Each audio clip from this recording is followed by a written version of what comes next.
हिमाचल प्रदेश में विधानसभा चुनाव का बिगुल बज चुका है। चुनाव के लिए बीजेपी ने अपने स्टार प्रचारकों को चुनाव मैदान में उतार दिया है। 2014 में सत्ता में आने के बाद से सबसे पहले बीजेपी ने मिनी पार्लियामेंट कही जाने वाली उत्तर प्रदेश में जीत का परचम लहराया। उत्तर प्रदेश की कमान योगी आदित्यनाथ के हाथों में दी। योगी आदित्यनाथ सबसे कम उम्र के सांसद थे जिन्हें बीजेपी ने उत्तर प्रदेश की कमान सौंपी। बीजेपी हिमाचल प्रदेश में विधानसभा चुनाव में पूरे दमखम से मैदान में उतर चुकी है। हर रोज लगातार जनसभाएं कर रही है।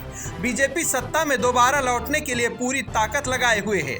इसके लिए नेताओं की पूरी फौज बीजेपी ने हिमाचल के चुनाव मैदान में उतार दी है। बीजेपी के भगवा स्टार प्रचारक हैं योगी आदित्यनाथ। गुजरात में 35 सीटों पर किया प्रचार। त्रिपुरा चुनाव में रही अहम भूमिका। हिमाचल विधानसभा चुनाव में प्रमुख मोर्चे पर कायम। मोदी योगी के बाद दूसरे सबसे बड़े स्टार प्रचारक हैं। योगी आदित्यनाथ बीजेपी के भगवा स्टार प्रचारक हैं। वह हिंदुत्व का चेहरा है। ऐसे में हिंदू वोटरों को लुभाने के लिए बीजेपी दूसरे राज्यों में चुनाव में उनका जमकर इस्तेमाल कर रही है। योगी ने गुजरात में 35 सीटों पर प्रचार किया। प्रधानमंत्री मोदी और बीजेपी अध्यक्ष अमित शाह के अलावा उत्तर प्रदेश के सीएम योगी आदित्यनाथ तीसरे सबसे बड़े चेहरे थे जिन्हें गुजरात चुनाव में बीजेपी ने जमकर इस्तेमाल किया।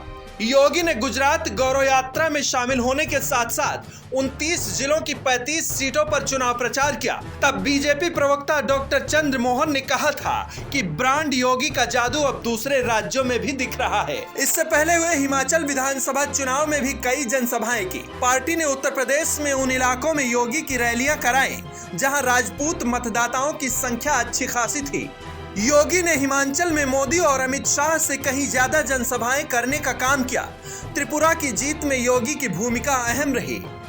त्रिपुरा में लेफ्ट के 25 साल पुराने किले को ढहाने में यूपी के सीएम योगी आदित्यनाथ ने अहम भूमिका अदा की। योगी ने त्रिपुरा में 2 दिन में 7 जनसभाएं की थी। योगी के जरिए ही राज्य के लगभग 30% बंगाली नाथ संप्रदाय के लोगों तक बीजेपी ने अपनी बात पहुंचाई। सीएम योगी नाथ संप्रदाय से आते हैं। गोरखपुर में स्थित गोरखनाथ मंदिर भी नाथ संप्रदाय का ही है।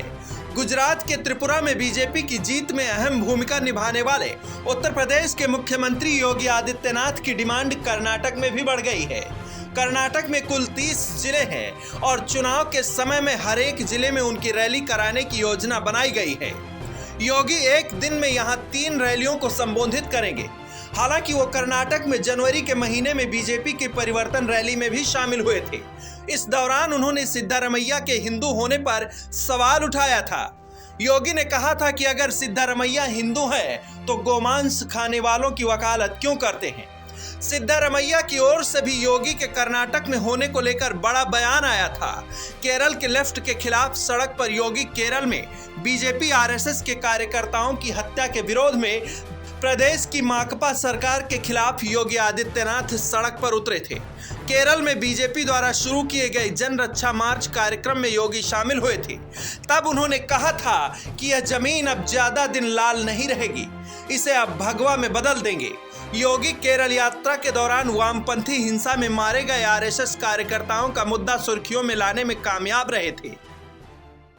चुनाव प्रचार के लिए हिमाचल पहुंचे यूपी के सीएम योगी ने यूपी मॉडल का जिक्र किया। यहां उन्होंने बताया कि कैसे सरकारी परियोजनाओं को जमीन पर उतारते हैं जिसका सीधा लाभ जनता को मिलता है। वहीं हिमाचल की जनता सीएम योगी के शासन के सख्त लहजे को पसंद करती है। इसलिए माना जा रहा है कि इस बार सीएम योगी के सहारे बीजेपी दोबारा हिमाचल में कमल खिलाने में सफल होगी। नंदन वर्मा के साथ पंकज तिवारी, आज की खबर, लखनऊ।